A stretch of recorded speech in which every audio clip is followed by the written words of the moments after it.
Kuna advendi aeg, siis on oluline see, et on mida oodata. Ja meil on siis kogudusel on 2 asja, mida oodata, mis on tulemas. Kõigepealt on see, et 24. detsembril toimub koguduse jõuluteenistus, aga see ei toimu mitte siin, aga see toimub hoopis Suigu palvemajas. Ja me teeme seda koos Suigu kogudusega. Seal on meie koguduse inimesed teevad osasid asju ja Suigu kogudus teeb osasid asju. Et selline ühine teenistus siis natukene kirikumoodi hoones. Et see selline mõte meil tuli ja meil on siin ka väike tiim, kes sellega siit meie koguduse poolt tegeleb. Nii et kellaaeg sain teada, et Suigu kogudus on harjutuse tegema kell 4. Ja siis nad ütlesid, kell 4 on see asi. Et varasemalt ei saa ja hiljemaks ei tohi jätta. Sest, aga kõik muu info tuleb üsna pea ka. 2 tundi umbes? No umbes, mitte rohkem, võib-olla isegi vähem, 1,5 tundi vast. Nad ütlesid, et ei, neil on kogu aeg olnud kell 4 ja nad varasemaks ei tee. Võib hilineda. Jah. Aga teine asi on see, et 23-25 jaanuar Nutsakul toimub meie koguduse laager, talvelaager. Ja see on ka nüüd selline asi, et kui sul on kalender, siis tee sinna märge, broneeri see nädal lõpp endal ära. 23-24-25 jaanuar. Nutsaku puhkekeskus on seal siis Viljandi lähedal, umbes 70 kilomeetri kaugusel. 3 päeva või õigemini siis reede õhtulst algab pihta ja pühapäeva lõunast lõpeb ära. Siis 1 täispäev on seal vahel, et seal on tegevusi eraldi lastele, noortele, on sellist seminari asja ja loenguid ja on sellist koostegemist ja sauna ja kõiki selliseid toredaid asju.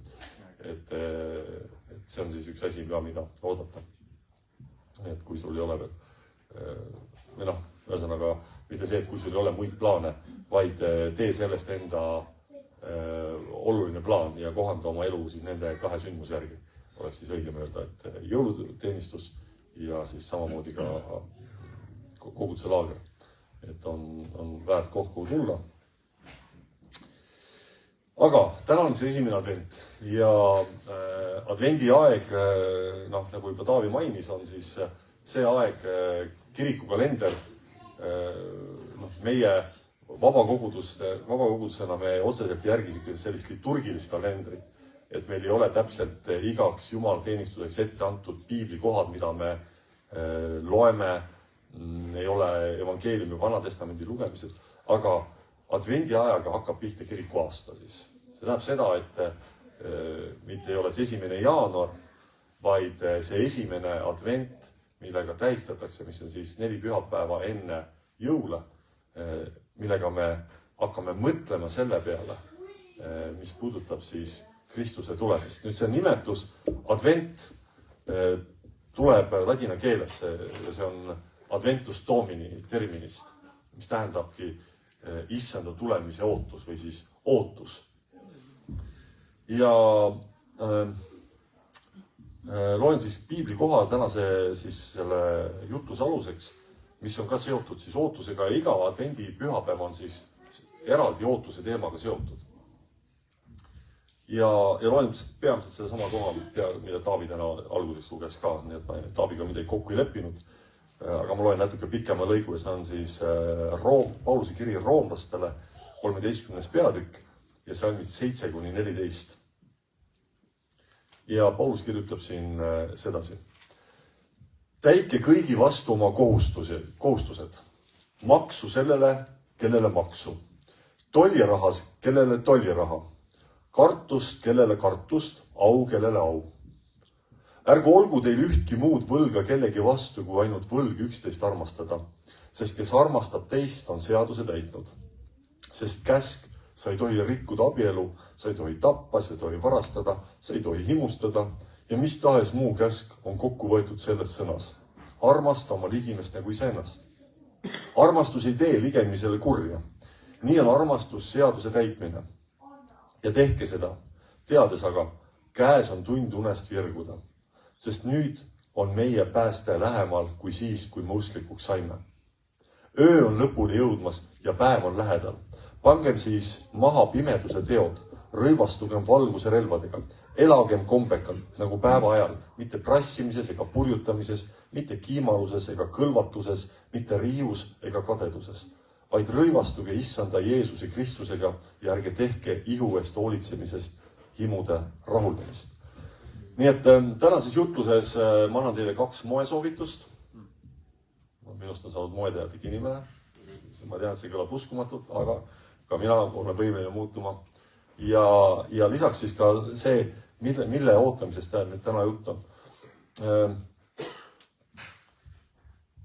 Evangeelium ehk hea sõnum, see tõlkes seda tähendab. Ühelt poolt evangeelium sageli meie jaoks, kui ma olen kristlane, kui ma tunnen Jumalat, siis see evangeelium minu jaoks tähendab seda, et ma olen ühel hetkel kohtunud Jumalaga. Ühel hetkel Jeesus on minu elus ilmunud elava issandana. Ükstapuha, mis moel see on siis tulnud. Kas keegi on sellest rääkinud, kas ma olen sündinud kristlikus perekonnas, kas ma olen kuulnud mingit jutlust, kas ma olen olnud mingis dramaatilises elu olukorras, mis võib olla nii positiivne kui negatiivne. Sest on tehtud selliseid uuringuid ja üldse nagu usuasja on väga keeruline uurida ja mõõta kuidagi. Näiteks, et kui palju siin ruumis on pühadust. Kreeka keeles pühaduse kohta on sõna doksa, et kahjuks ei ole olemas doksameetrit, et oleks selline suur mõõdik või et igaühe pühaduseks. Võiks olla, ma olen mõelnud, et mis võiks välja näha natuke nagu on see praetermomeeter. Olete näinud, niisugune pikk nõel, mille küljes on niisugune mõõdik. Siis torkad inimese sisse ja mõõdad ära, kui palju pühadust tal on. Mõtle, kui lihtne see oleks või praegult on nutikellad. Et võiks olla ka äpp, kuigi ma arvan, et keegi võiks selle äppi ära teha kristlastele, ma arvan, saaks päris hea papi. Jälle võiks mitte, pühaduse äpp, et kui sa käid nagu fitnessis, mõõdad kõik ära, siis vaatad, kuidas täna selle pühadusega on. Et ta kuulab ära kõik su ropud sõnad, ta kuulab ära su palved, teed mingi kalkulatsiooni ja ütleb sulle, et pühadus on 17, näiteks 100.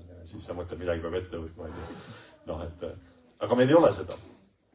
Aga sageli meie jaoks see evangeelium tähendab see, et Kristus on minu ellu tulnud. Ma olen kohtunud Jumalaga. Ja kui ma ei tunne Jumalat ja kui sa ei tunne Jumalat, kui sa ei ole kristlane, siis sa vaatad kristlasi ja sa mõtled, et nende inimestega on midagi juhtunud. See on üsna sageli, kui inimesed, kui räägitakse usklikest inimestest kõrvalseisva pilguga, seda kirjeldatakse kui mingisugust diagnoosi, kui mingisugust midagi inimese elus juhtunud. Üks mu sõber, kui ta sai teada, et ma olen kristlaseks saanud, siis ta ütles, et okei, ma saan aru, et Kristust on vaja, usk on vaja nendele inimestele, kes oma eluga enam ise hakkama ei saa. Sellest ma saan aru. Aga miks on vaja nendele inimestele, miks need inimesed käivad kirikus, kellel kõik on hästi? Sest ta ei saanud üldse aru, sest tema jaoks oli see usk või kristlaks olemine on selline nõrkade, ise mitte hakkama saavate inimeste selline kogunemispaik või kogudus. Et seal on kõik sellised, kes oma eluga hakkama ei saa. Ja mingis mõttes on tal ka õigus, sest mingis mõttes tõesti koguduses on inimesed ja kõik me oleme tegelikult ühel hetkel öelnud, et Jumal, ma ei saa ilma sinult hakkama. Ja kõrvalseisja pilguga on see, et okei, see on, et ennem ta ei olnud kristlane, nüüd on kristlane, seal on mingi vahe olnud. Kuid evangeelium ei ole ainult see, et Kristus on tulnud minu ellu. Evangeelium ei ole see, et sa oled kunagi Kristusest kuulnud ja oled ta vastu võtnud. Evangeelium ei ole see, et sa oled käinud mingil ägedal konverentsil või üritusel, sa oled kuulnud Kristusest ja oled sellel hetkel, sellel õhtul olnud vaimustuses, sa kuuled seda, sul on ägedalt, see sündiheli on taustas, bänd mängib, sa ütled, nüüd Jumal, nüüd on püha vaim siin ja Jumal, ma tahan oma elu anda sulle, sa teed selle sammu ära, tõstad näpud püsti, ütled, nüüd on kõik hästi, tuled koju ja see on unustatud, vaid evangeelium tähendab ka seda, et Kristus on ka veel tulemas. See esimene advendi aeg rõhutabki seda, et see sama Kristus, kes ära läks, tuleb tagasi. Ehk siis me ei ole ainult selles, me ei ela ühes mineviku loos, me ei ela läbi pidevalt seda mineviku lugu, mida me kordame ja siis me mõtleme, kuidas seda mineviku lugu kuidagi oma ellu adapteerida, kaasata. Ma ei tea, kui paljud teist armastavad sellist asja nagu filosoofia. Tõenäoliselt ei ole see kõikide suur lemmikasi ja annan ka filosoofia tunde ja kõige toredam on see, et ma annan 12. klassile, enda klassile, ma klassijuhatan neid filosoofia tundi reedel 7-8 tund. See tähendab seda, et see hakkab kuskil 2:30 ja lõpeb kell 4. ja see motiveerituse tase seal tunnis on muidugi maailma kõige kõrgem. Et sa vaatad, kõikidel on filosoofilised pilgud niimoodi. Et mis sa arvad sellest filosoofist? Mõtlen praegu niimoodi, siis see peab niimoodi äratama üles inimesi. Aga üks saksa filosoof, Martin Heidegger, ta on kirjutanud ühe teose, mida ma isiklikult läbi lugenud küll, aga ja seal ta räägib sellest, räägib inimese olemisest, mida tähendab olemine.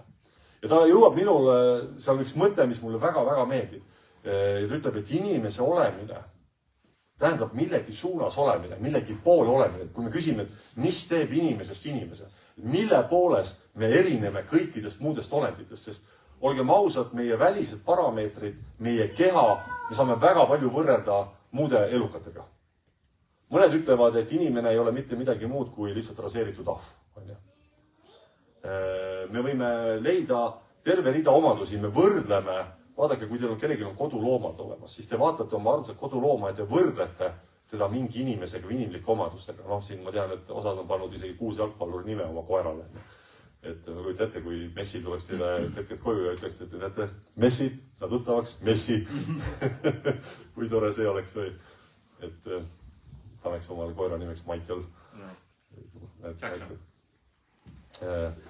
Kunagi, kui oli selline asi, kui te mäletate, oli Interrinne Eestis 1980 lõpp, siis seal olid 3 Interrinde tegelast, kes olid siis Eesti Vabariigi tekkimise vastu, olid 3 tegelast, Kogan, Jarovoi ja Sai. Ja ma tean, et ühel mehel oli kodus 3 siga, kellele ta pani nimeks Kogan, Jarovoi ja Sai. Me otsime neid paralleele.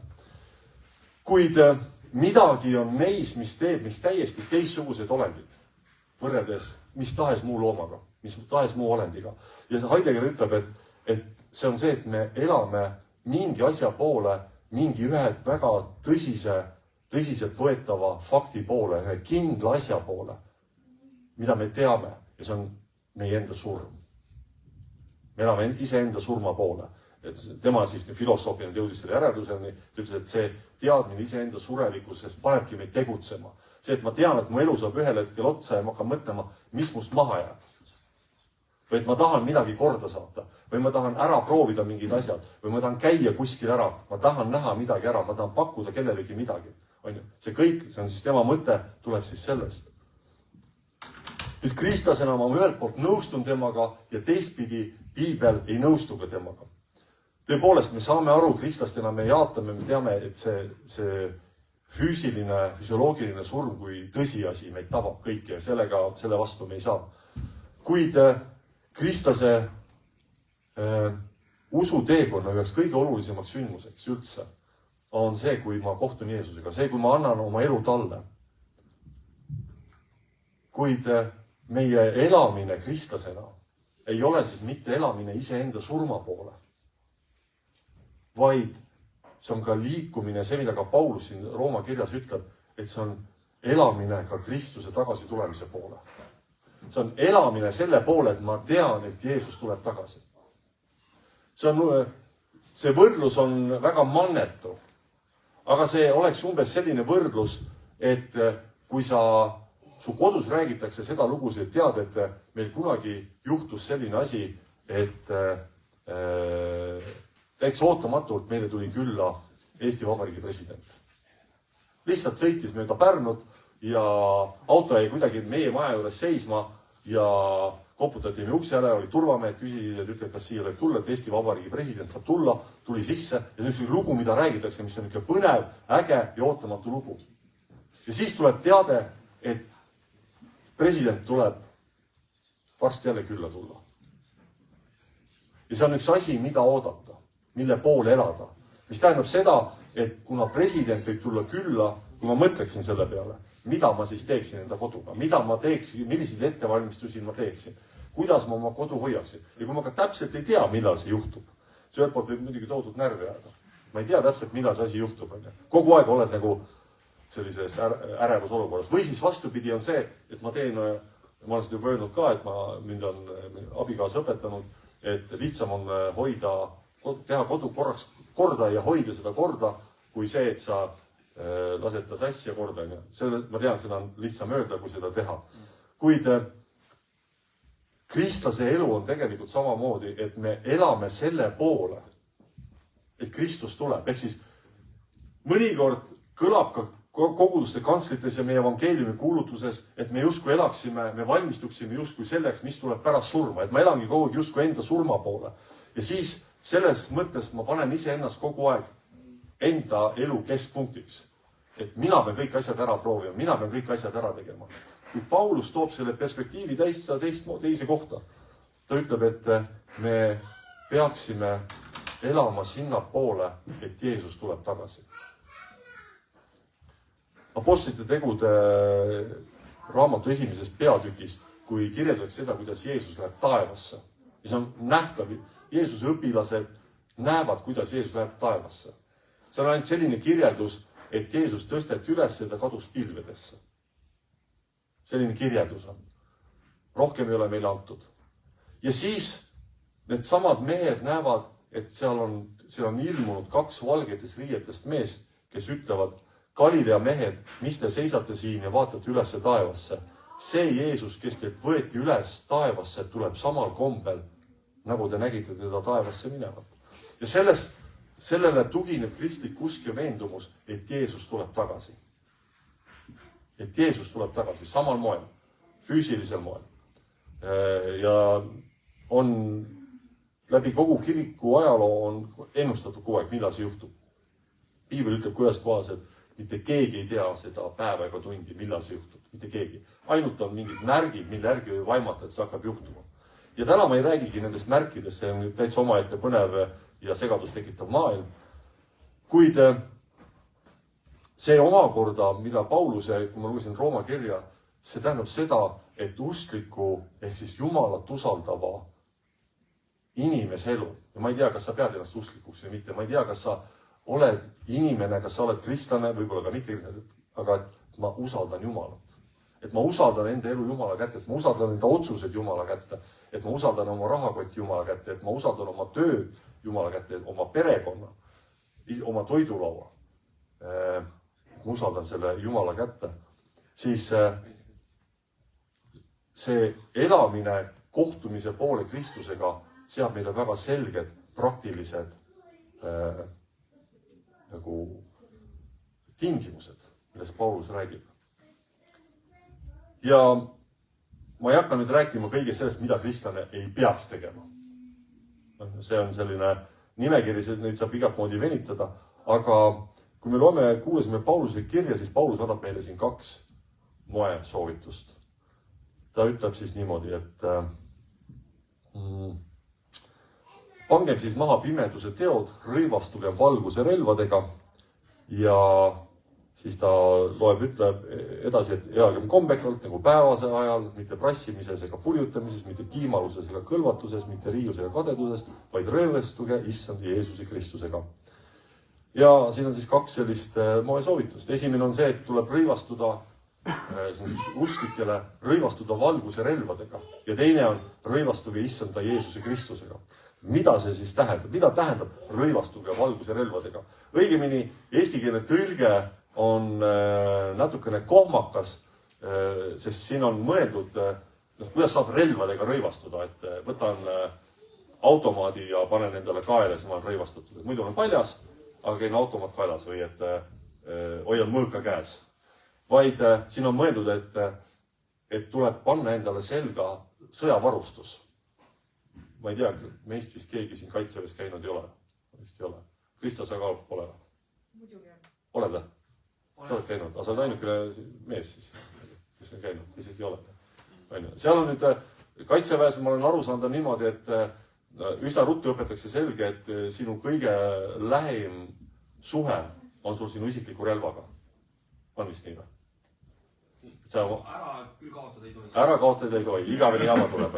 Siis on jama. Ja samas on ka niimoodi, et sul on ka kindel varustus, mis sul peab seljas olema.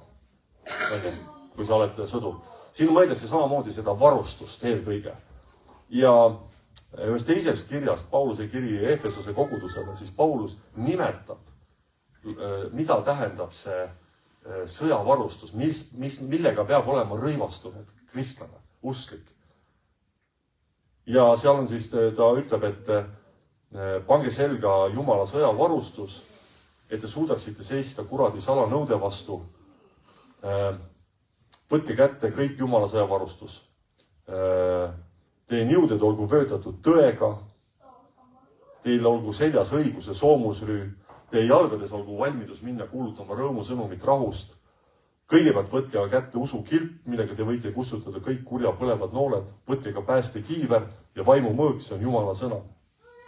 Ehk siis see, mida Paulus ütleb, et olge rõivastatud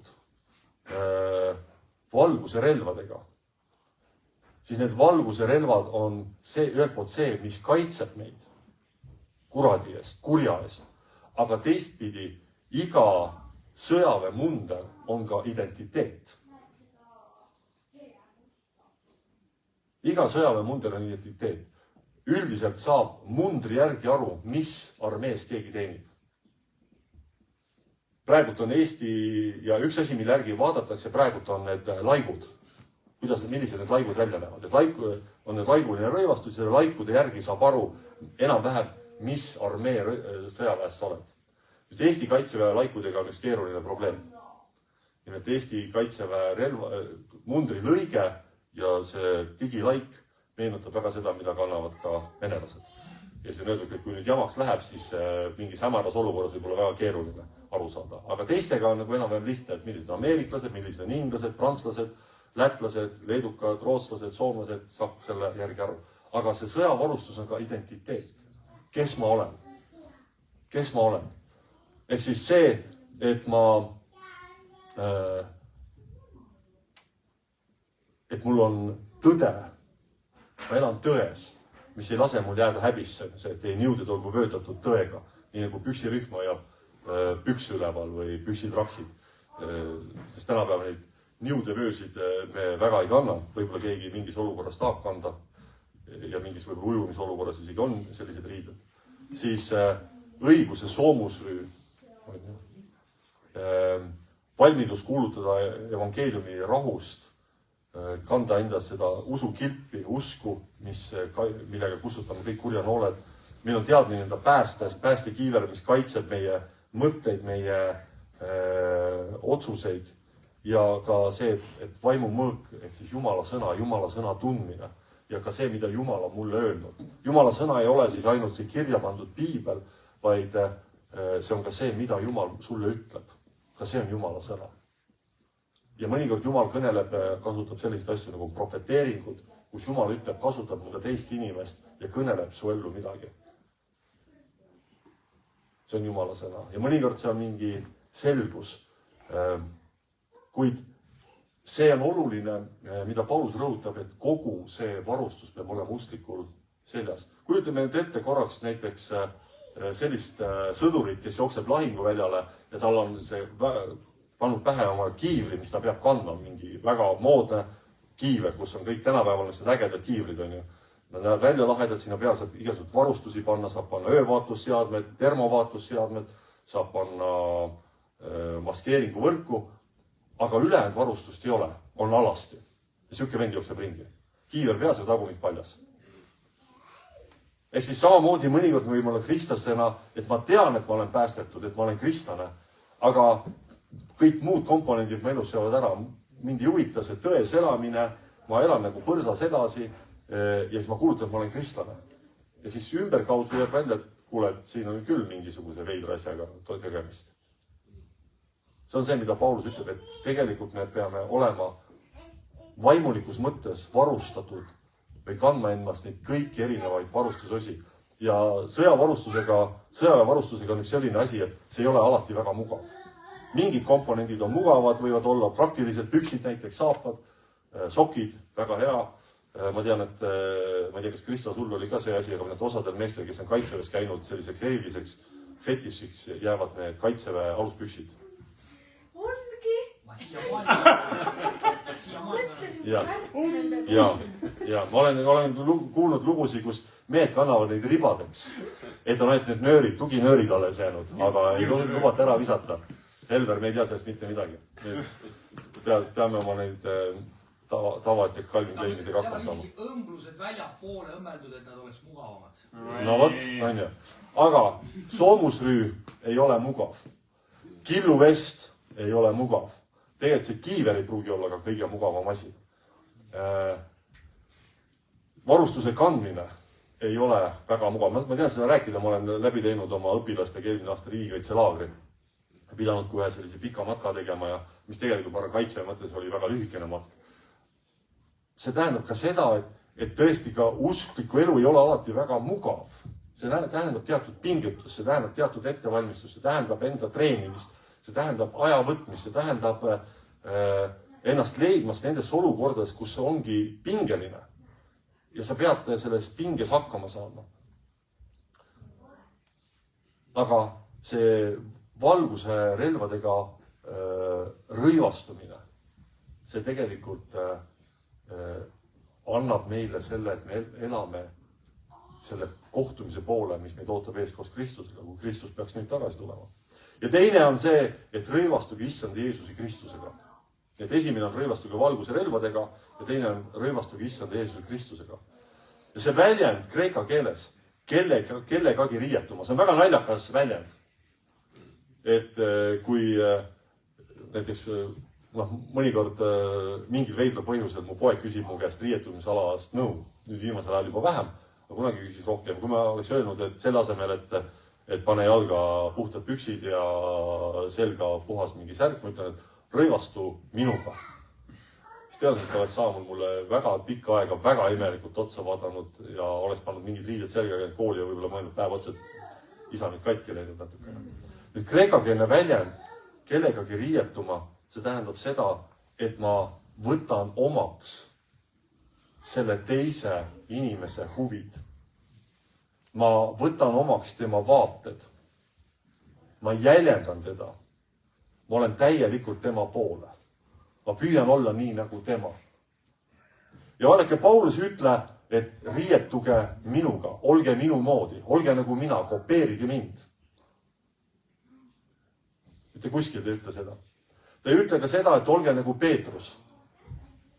Ta ei ütle ka naistele, et olge nagu Maaria, Jeesuse ema. Ta ei ütle mitte ühegi Vana Testamendi prohveti moodi, olge nagu Mooses. Vaid ta ütleb, rõivastuge issand Jeesuse Kristusega.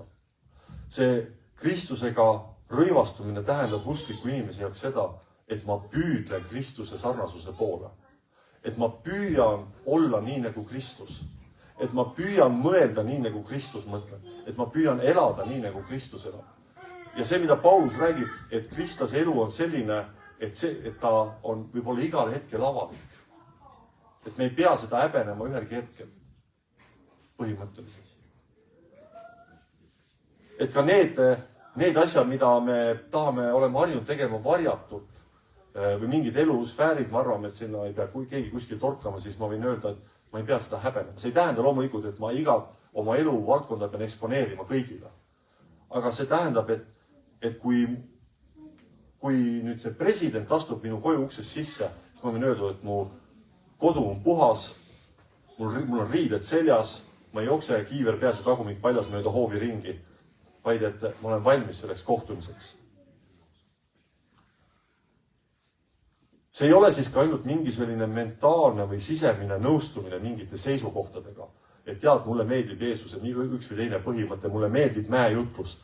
Vaid see tähendab ka seda, et me tegutseme, meie tegudes on Kristus nähtav. Paulus ütleb, elagem kombekalt nagu päeva ajal, mitte prassimises ega purjutamises, mitte kiimaluses ega kõlvatuses. See tähendab seda, et need on väga praktilised, väga selged näited või juhised, valdkonnad, kus ka me kristlastena, Kristus peab välja paistma. Ühelt poolt tõesti mõningad rõhutame seda, et kristlase elu peab olema justkui eeskujuks. Aga teate, et mõningad see eeskujuks olemine tüütab toodult ära. See ei jõua olla kogu aeg see eeskuju. See, mida Paulus rõhutab, et esmalt meil peaks olema püüd olla Kristuse, mitte eeskujuks, aga me peaks olema nagu Kristuse kuju. See eikon. ikoon. Ja et meie praegune elu peaks olema ka selleks, et me valmistume kohtumiseks Jeesusega. Piibel ütleb, et Jeesuse tagasi tulemine on nii nagu varasöösel, ootamatult. Sa ei tea, millal ta tuleb, kuidas ta tuleb. Ta ei ütle sulle ette, nüüd ma hakkan tulema, vaid ta tuleb. Ja see küsimus on siis meile, et kas ma olen selleks valmis. Kas ma olen tegelikult selleks valmis. Või on see, et mul peas kuklas käib see, et ma kuidagi räägin Kristus ära. Ma kuidagi sebind ära, ma kuidagi moosind ära. Võib-olla. Võib-olla. Nii et advendi aeg on siis ootusaeg, ootus kohtuda Kristusega. Paulus ütleb, et kuidas ta siin ütleski, käes on tund unest virguda. Käes on aeg ärgata. Ja see tähendab ka kellegi ette ilmuma, avalikuks saada. Kuhugi ette astuda. Et me võiksime olla Kristusega rõivastatud ja rõivastatud selle Kristuse poolt antud sõjavarustusega. Nii et siis selline sissejuhatav mõte meie jõuluaega. Amen.